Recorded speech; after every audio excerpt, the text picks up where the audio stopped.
Let's see how we can rename a table in a web map in ArcGIS Online using the ArcGIS API for Python.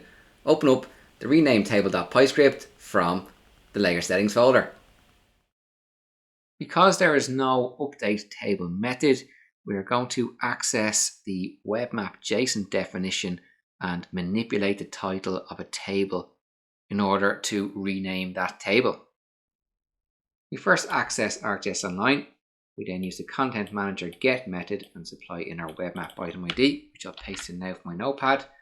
We'll assign the calling of the get method to a variable called Web Map item. This is now an item object. We then use the get data method on our item object to retrieve the JSON definition for the web map. We'll assign this to a variable called Web Map item data. And we've seen this before where we could access the operational layers, tables, and other properties of the definition. We know our web map item data. The JSON definition has a property called tables that is a list of tables in the web map. We'll assign this list to a variable called tables. We also know that we only have one table in our web map at the moment, so that table sits at index 0. We're going to access the title property for that table and assign it a name, a title called NIAH information.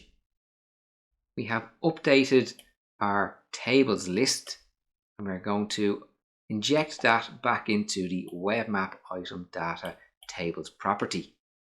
We now want to commit the change that we made. We'll create a dictionary with a key of text and a value of our web map item data, which is our updated dictionary representing the JSON definition. We then call our web map item update method and we set the item properties to be our update dictionary.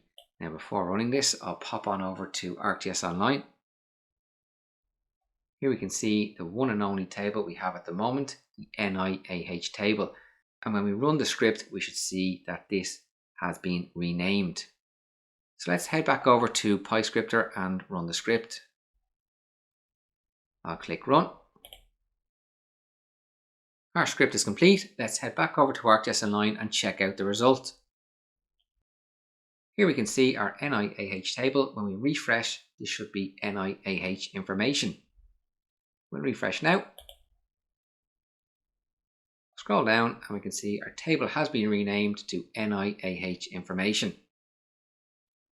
In this video, we saw how we could dig into the JSON definition for our web map and rename a table. You could also apply the same logic to a layer. In the previous video, we used the update layer method, but you could also manipulate the JSON and update a layer just as we did here for our table.